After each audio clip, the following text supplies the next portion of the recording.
Hey Thirsty Souls, welcome to Mexico! It's really beautiful here and I'll show you guys. I'm at a lake, I'm actually not at the beach. We decided to come to the lake instead because it was closer and it's gorgeous here. Anyways, welcome back. I have been waiting to do this for a while. I wanted to do a text-based Tanya class and today we're going to actually do it. Now, I just wanted to start off with first of all, we never actually did a substantive introductory class to the Thirsty Souls. I know that I had one that I said it was, but it wasn't. The Thirsty Souls is based on different verses, hey Donna, from the Tanakh, from Torah. I wish they'd turn off this music, about a person thirsting for God, for truth, and this is what I am here to give over to you. Any desire that you have, any pull towards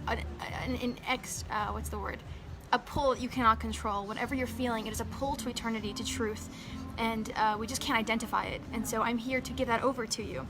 Now, I wanted to give you a quick introduction to the Tanya, and first of all, why I'm doing this. I really regret not doing this in the beginning, and I was just thinking about it. I was like, I never actually, because I did that on my dad's Facebook, and it really was very moving, because people don't understand where these feelings of I want more, there's more to life are coming from, and it's really that you want something eternal, you want something true, and that's really God, and that's understanding yourself, understanding the world. Now, I wanted to start off with a small, not a story, but why am I teaching Tanya? I got up really early and I went to bed really late last night preparing this Tanya class because I have a simple message for you, and that's that I want Mashiach, and I want to explain to you why teaching Tanya can help that happen, and really what Mashiach is, and we can do something else on that, another class on that another time. There's a very simple story that is repeated in hundreds and thousands of letters of the Lubavitcher Rebbe, of all of the Hasidic Rebbes, and by every Hasidist teacher, they always mention the same story.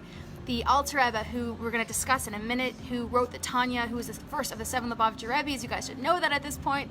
I'm kidding. He once ascended to heaven. He went to Shemaim, and he said Mashiach. He was speaking to Mashiach. He met Mashiach. And he said, Mashiach, where are you? When are you going to come? We really need you. It's been 2,000 years. When are you going to come? And Mashiach said, Lech sheyafutzu manesecha achutza. When the well springs of Chabad Hasidus get out to the far corners of the earth, when you spread Hasidus far and wide, so that everyone understands how the world works, that there is a God in this world, and He controls the world, He's involved in the world. When the whole world knows that, Mashiach will come. And this is Mal Haaretz De'as Hashem, which we're going to mention in a minute, that one of the most famous prophecies of Mashiach is that the whole world will be filled with the knowledge of God, not the emotion, not the love or fear of God. Those are also different prophecies, but the main one people mention is Mal Haaretz De'as Hashem, Kamayim Layam Machasim, that the knowledge of God will cover the earth like the water covers the seabed. It's such a powerful prophecy, and it's up to us to do that. And I keep on telling people that I really believe, and this could be a little bit heretical, I really believe that these prophecies about God going to the four corners of the earth and gathering His Jewish people, I think that we are the hands and legs and feet and arms of God, and I think that it's up to the Jewish people to carry out those prophecies. We're just waiting around. You know, a lot of people say, like, where's Mashiach? I want Mashiach, and they cry about it, and they're upset about it, because the world is hurting, and the Jewish people have always been hurting, but they're not really doing anything to bring it. I really believe that listen, I might be wrong, God might come, break through the heavens, and literally take His hand and pick up the Jews and bring them back to Israel, but I think it's up to us to spread the message. So why is that story important? Because learning Tanya and teaching Tanya on a global level is necessary. It is crucial to bringing Mashiach, and this is what I want to do. I want to teach Tanya to the entire world. I don't care if you're Jewish, if you're Muslim, if you're Arab, if you're Christian. I don't care where you come from. I don't care what your name is or what you look like. Learning Tanya can help absolutely everyone. You don't need to be Jewish. You don't need to convert to Judaism. Knowing and understanding truth is crucial to repairing and healing the world. And so that story is really a famous, important story from Chabad Hasidus. From Chabad history, and it's repeated over and over and over again. So, one of the first things you have to understand about Chabad Hasidus is what it is, understanding what it actually means. Okay, I have to calm down and slow down because my brain is working too fast. Now, one of the first things described or taught by I forgot. A little info about the Tanya. This is really, really important. By the way, my students always tell me I teach twice a week at a high school in Crown Heights in Brooklyn, and they're always like, Miss Boteach. It's so funny to be called Miss Boteach. I feel like it's so important. They're always like, Miss Boteach, we learned this already. We've heard it a million times. And I was like, I don't care. You can never know it enough. I always tell my girls, I want this to be chiseled into your brain. I want you to be 90 years old and say, Miss Boteach taught me 70 years ago about the Mimer Basi Lagani. I want you to know it so well. It is chiseled into your brain. I want you to know it that well, that if someone stops you on the street and says, what is Mashiach? I want you to be able to say it like this. And these girls are 17 years old, and it matters to me that they know it. So I know I'm going to be very repetitive, but I'm doing it on purpose. And I know I talk about the same thing over and over again, but I want you to da'as. I want you to know it. So the Alter Rebbe is the first of the 7 Lubavitcher Rebbe's. He was born in common-day Belarus, which is then the Polish Lithuanian Commonwealth, which I didn't even know existed, present-day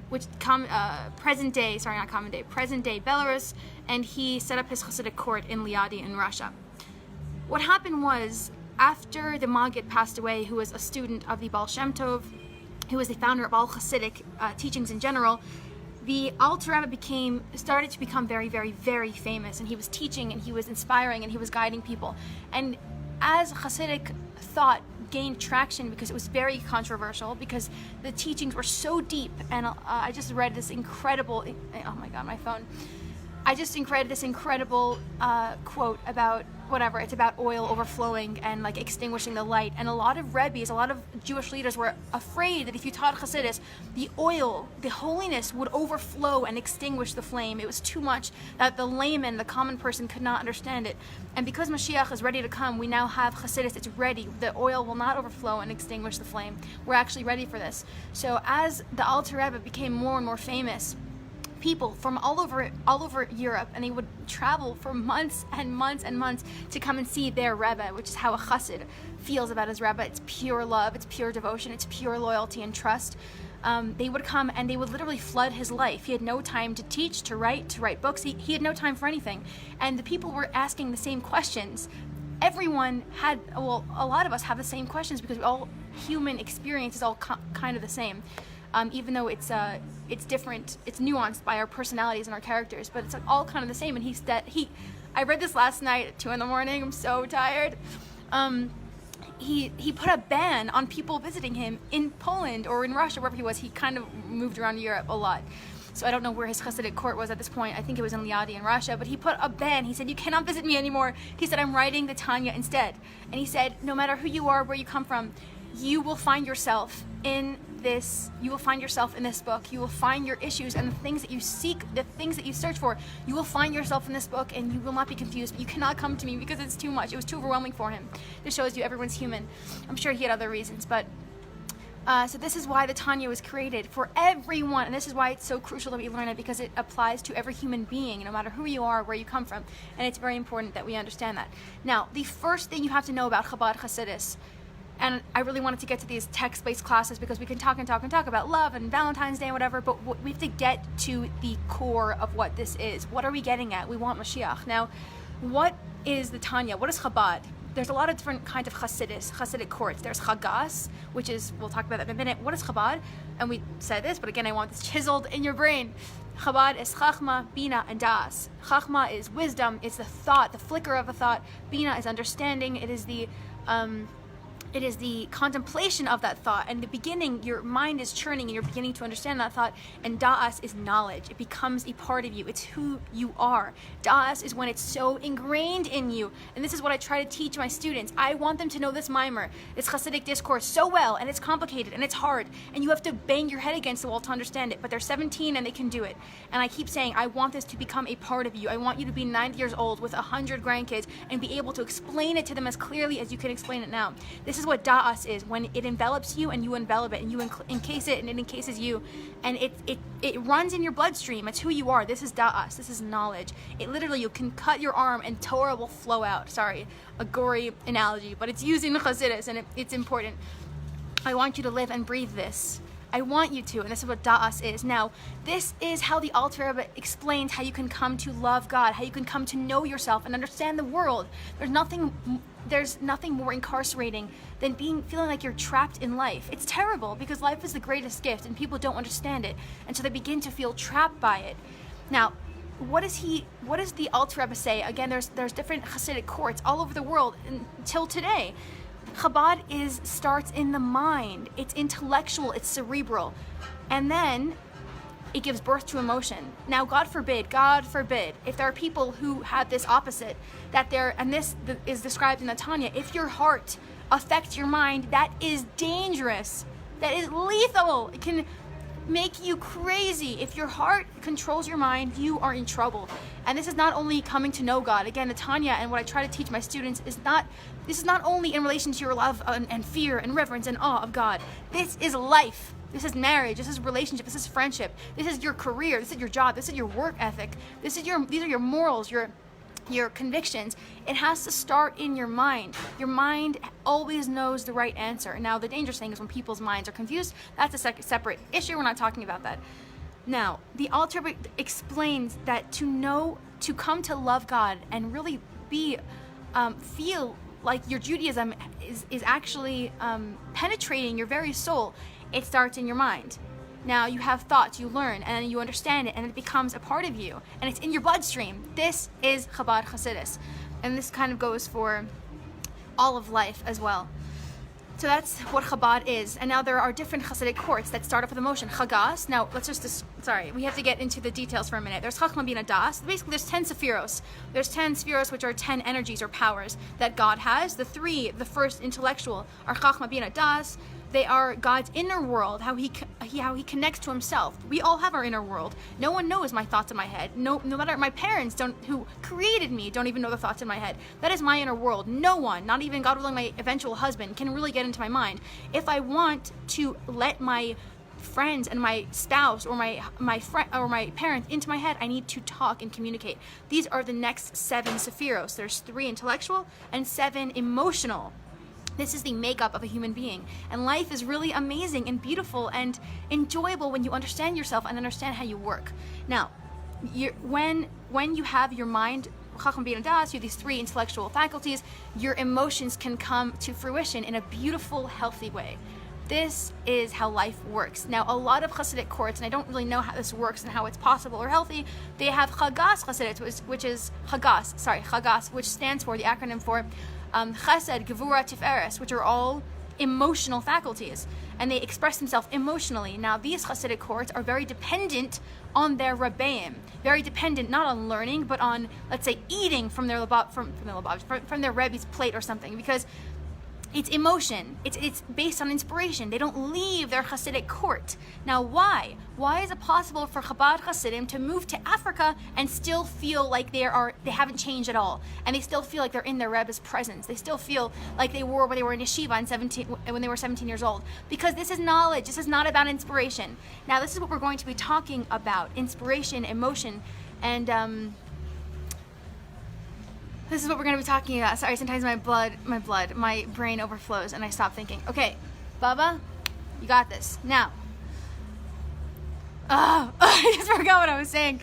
I'm not joking. Sometimes my brain moves so fast, I literally forget. Like, my mind is like it just turns like dark and black, and I can't understand what I'm saying to myself. So, what are we going to be talking about? We were saying that a lot of Hasidic courts, they stay within the reach of their Rebbe because it's based on inspiration. Now, we're going to be talking about you and about me. Now, if you realize, we always talk about tzaddikim. We learn about tzaddikim in Tanakh, in the Chumash. Right now, we're learning about a tzaddik. Moshe, I love Moshe. Tzaddikim are everywhere, or at least this is the key word, they were everywhere. Are you a tzaddik? Do you never ever struggle? Our lives are defined by struggle, and it hurts, and it's painful, and we have to constantly battle within ourselves. And sometimes you can begin to hate yourself for this. I remember like the day this began when I turned 15. I used to skip class and go to the shul in my school because I was so depressed, because I was struggling with such weird things in my life, and I'm like, am I a good person or a bad person? Now, everyone deals with this. And the Alter Rebbe is going to talk about this, and I don't really want to talk about struggle because we spoke about that a lot, and everyone kind of understands it at this point. What we are going to talk about is the tzaddik and the Benoni, and why you are not expected to be a tzaddik. And if you should strive to be a tzaddik, you should strive for, so to say, not perfection, but I have my own problems with this. So let's just excuse me if I get confused myself. I'm not confused. I have like intellectual issues with this, but whatever. I just have to ask someone and learn enough to understand it perfectly. What the Alter Rebbe is going to discuss is when you feel something that goes against what you believe in, when you feel something, when you have emotions or thoughts that go to your head that aren't you shouldn't hate yourself for it, and you should not dwell on them because they are out of your control.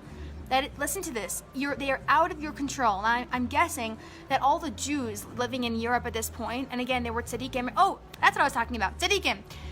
Back in the day, tzaddikim were everywhere. In fact, the Torah says that in every generation there's a tzaddik. We don't have any tzaddikim that I know of right now. And if we do, then they're hidden tzaddikim, and they don't really help anyone, or at least maybe they help the energies of the world. But they're not really helping me personally that I know of. I could be wrong. There is a reason for this. God wants a dir b'tachtonim. A tzaddik doesn't struggle anymore. He can only strive for more understanding of God, but he doesn't have this dichotomy within himself, and it doesn't really hurt him. Again, he's lacking. This is what a chait can mean. I'm getting off topic. No, Baba, don't get off topic. A tzaddik doesn't really struggle anymore, and God is not interested in that kind of worship anymore. This is why you were created, and this is why you struggle, and you have to embrace this struggle. The Tanya, the Alter Rebbe is begging you to embrace this struggle. If God wanted tzaddikim, he would have created tzaddikim, because guess what? Tzaddikim are created. It says so in the Tanya. I'm screaming. Everyone here is like, can you stop screaming?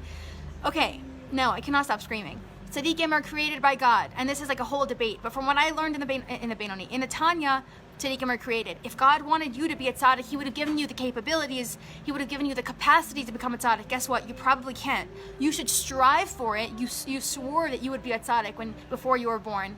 Believe it or not. Fun fact, in the womb, before you were created, your neshama, mashpiyim oso, you made an oath, an oath, a swear, a promise to God that you would become a tzaddik. You probably won't, but you have to strive for it. Now let me tell you why. Because we have an emotional core. These 7 emotions. Now again, wait 1 second, I'm getting thrown off. We have 2 souls. God help me. We have our nefesh elokis, which lives in our mind and in the right side of our heart. That is where he or she, whoever you want to characterize it as, lives. That is its control center. Now you have a nefesh bahamis. Now, in the left part of the left side of the heart. Now, the nefesh bahamis is not bad. What it literally means is the animal soul. Guys, I'm giving you a map of yourself. You should be fascinated right now. Your nefesh bahamis is not bad. It pushes you or motivates you to go to the bathroom, to eat, to sleep. It's kind of, it's being a human. Malachim, angels, don't struggle because they don't have a nefesh habahamis. They don't have an animal soul that keeps them alive. Again, the nefesh bahamis literally runs through your blood. It lives in the blood. It's your vitality. Without it, you wouldn't be alive. It's not bad. But it is inherently selfish and self-centered. And this is important to understand because this struggle that you're having, this dichotomy is coming between, is emerging, is being birthed from the struggle between the right side of your heart and your mind and your left side of your heart, your nefesh elokis and your nefesh bahamis. And this is really important to understand. Now, the emotions of your nefesh bahamis, believe it or not, cannot be controlled. And this is I didn't even do the text. This is my message to you. And we should probably just read it already. I also wanted to show you guys the lake. It's really beautiful. You guys ready to learn from the Tanya, to read from the Tanya? I hope I'm not confusing you because sometimes I really have to work. I don't know how to control my head. I have to work on putting pace in my head because it moves too fast and I'm afraid I'm not explaining it right. No fear. I have no fear. But anyways, this is what the Alter Rebbe is about to say, that your emotional core, your chesed, gevurah, tiferes, netzach, hod, yesod, and malchus, those are emotions. They express themselves emotionally. You cannot control them. This is why eventually the Alter Rebbe, actually we read it this past week in Chitas, he explains how when you daven, he talks about, let's say, a chassid who's davening with fervent prayer and emotion, and he's sitting there talking to God and emoting with God, and all of a sudden the most perverted explicit thought pops into his head. The Alter Rebbe says, don't worry, it's okay. What other rabbi would say that? He says you should be happy because the second your nefesh elokis is gaining momentum and power and strength, your nefesh bahamis puts up a good fight. This is why that perverted thought just popped into your head in the middle of the most beautiful davening, in the middle of the most beautiful prayers, because hine zel umaseh. The Alter Rebbe describes it as an actual war, and he's actually validating it. He really believes it's a war. He describes it as a milchama. The ir katana is the body. The human being is described as a small city. An ir katana literally means a small city. And there are these 2 kings, the nefesh elokis, nefesh bahamis, that are constantly, ferociously fighting for dominion, for control. And it's up to you to choose your nefesh elokis to control you. But you have to remember that let's say for me this happens, this is a personal struggle that I deal with, that the Tanya actually helps me control and get over and overcome. sometimes, like, the people I'm closest to, then the most horrible thought will pop up in my head about them. I'm like, they're selfish, they don't care about me, they always do this and that, and I don't want to be around them anymore, and I don't love them, and I get crazy. It's like this emotional fervor of like, they wronged me in some way, and there's like the self-pity involved. And the Alter Rebbe says that thought does not belong to you. It's not who you are. Don't worry about it. What you have control over, whether you dwell on that thought. Once you dwell on that thought, it becomes a part of you, and you can become a selfish, self-pitying person. It's possible. It's like how we describe Paro. Why did God harden Paro's heart?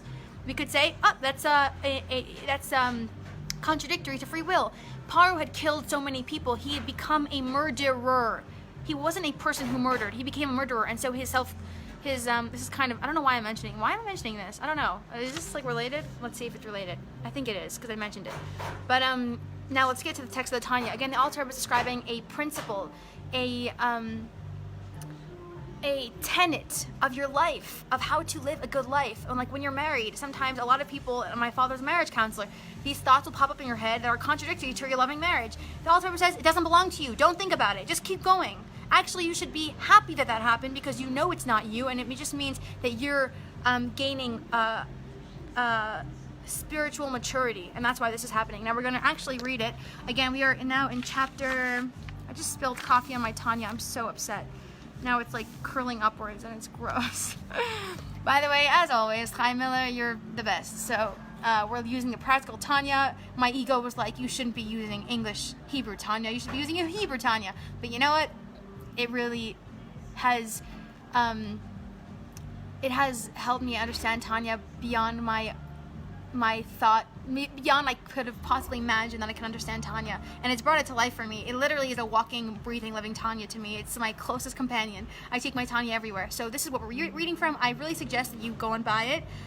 It's called The Practical Tanya. This is the first book. This is part 1. I think he has 3 or 4 parts, because the Tanya is pretty long. Now, we're going to be reading from chapter 12. The day is the 21st day of the leap year, of Teves, sorry. It's 21st of Teves leap year. So you can find it there if you guys want it. By the way, you can find it online anywhere with Hebrew English. So, and we're going to actually read it now, okay? Are you ready? Let's do this. I'm going to stop talking. Okay. Rak, mipnei shelo lo labado, mishpat, hamlucha v'hamamshala be'ir. Only since this evil in the left side of the heart, again we mentioned the left side of the heart is where the Nefesh Bahamas lives. Only since this evil in the left side of the heart is not the only ruling power prevailing over the Ir Katana, the small city, which is you who's watching this, Eino yachol lahotzi ta'avasa mikoach lapoel. The evil is unable to bring its desire to fruition, lislabesh be'evrei guf b'masa dibor, i.e., to influence the body's parts in action or speech, umachshava mamash, or in substantive thought. He is describing something incredible here. There are 2 forces trying to take control over you. The selfish force, which is Nefesh Bahamas, which you need to eat and sleep and go to the bathroom and stuff like that. But if you give it too much power, it will make you a selfish person. And your Nefesh Elokis is completely surrounded, is only attracted to divinity, to truth. Okay. Lahamik machshavto b'tanuge olam haza eich lamalos tavos libo, from allowing his thoughts to dwell on the pleasures of this world and how to satisfy his heart's desire. Now, again, the Tanya can sometimes, if you don't really incorporate it into your life, it could sound very biblical and dry, and I've seen this a lot. You have to understand, what does it mean, satisfy his heart's desires? A lot of people do this. They spend their life gratifying their desires. And this can mean spending your life making money, spending your life looking really good and going to the gym. There's nothing wrong with that, but if it's your life, and I know women whose lives are being thin and going to the gym, it's really tragic. It makes me sad. Okay, so where are we up to?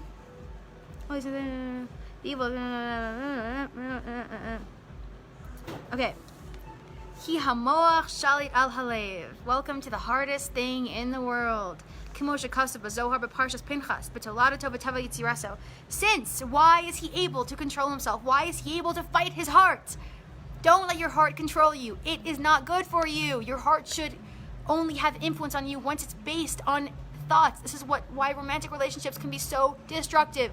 Because if you spend the night at someone's house before you know them, you are going to cleave onto them and feel so emotionally attached to them, even though you don't really like them. That's called danger. Okay, since inherently in its natural capacity, the brain rules over the heart. Shekach notzar ha'adam b'toladato, for that is how a man/woman is formed at birth. Believe it or not, although your heart will always convince you that it controls you and that it has the upper hand, your brain really has the upper hand. Your brain is much stronger. Don't believe it.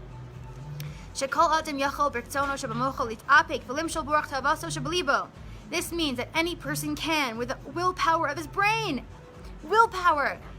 restrain him or herself and take control of his heart's urges, so as to prevent his heart's desires from being enacted, spoken, or contemplated. Again, this is another tenet of Chabad Hasidus, that you have three ways to express yourself. Machshava, your head, your thoughts; dibur, your communication, your words; and ma'aseh, or as Chamadnik say, maiseh, action. This is how you express yourself. Now, this is so important. This is so important, especially for me when I can be overly emotional and insane and don't make any sense. What the Alter Rebbe is saying here is don't. And my father always teaches this, and this is how he raised me, and my mother and my father. I always forget my mother. I don't even have to talk about my mother. She's otherworldly. Let's just put it at that. Your emotions don't matter. Judaism doesn't care about what you feel. Judaism cares about what you do. You can feel hatred towards the guy that just screwed you over, but you're not gonna punch him in the face. Why? Because you're gonna restrain yourself. For people who are dating, you're going to want to be doing things that are contradictory to a healthy relationship. But your mind says, guess what, heart? I don't care what you feel right now because it's not real. It's not me. It's not who I am. That's not Rachalea. When my heart tells me to do something that's not nice to someone else, I literally talk to myself. My siblings laugh at me, literally. And I say, you know what? That's not me. That's a feeling that's unbecoming of me. I'm not going to do that. This is how the Alter Rebbe was trying to help people. Okay, since inherently in its natural capacity, the brain rules over the heart, for that is how a man is formed at birth. Shekal Adam Birtzono. Oh, we read this already, sorry. This means that any person can, with the willpower of his brain. Do you know what it means to have a working brain?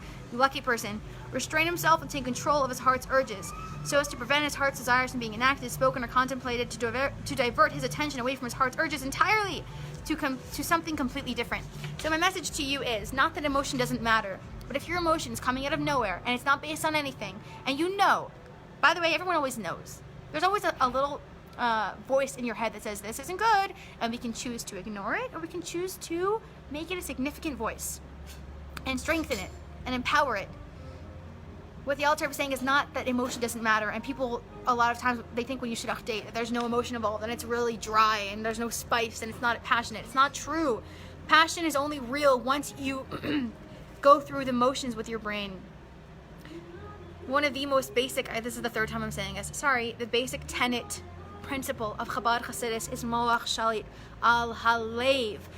Welcome to the hardest struggle of your life, controlling your heart with your brain. Now, why is it, we're going to circle this back to Mashiach. Why is this so important for Mashiach? Guess why? We just said it. The prophecy is Malach Haaretz Dea es Hashem. Not Malach Haaretz Ahava es Hashem.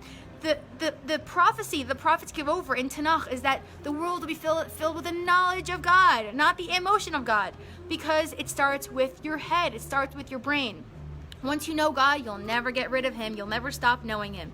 If it becomes da'as, and it's not a vain fancy like the Alter Rebbe, I'm pretty sure he uses those words, you'll never get rid of him. This is why marriage is so powerful and unbreakable. Manis Friedman, who's one of my favorite people on earth, I listen to him constantly, he says that men and women don't get along, but a husband and wife are inseparable. Why? Because once a soulmate gets to know the other side of their soul, that da'as is ingrained in them. You can look in their body and you will find that da'as within them. It is a part of them. This is my one and only goal in life. I want to teach you Torah. What does that mean? Why do I always say that? I want it to become a part of you. So that what happens? Mashiach will come. Because guess what? Malach Haaretz Dea es Hashem, the whole world will be filled with knowledge of God, means you walking around. Me, I'm in Mexico right now. I want to bring that prophecy alive in Mexico. I want to be walking around with the knowledge of God in my head and spread that everywhere. I want to spread knowledge. I want to spread light.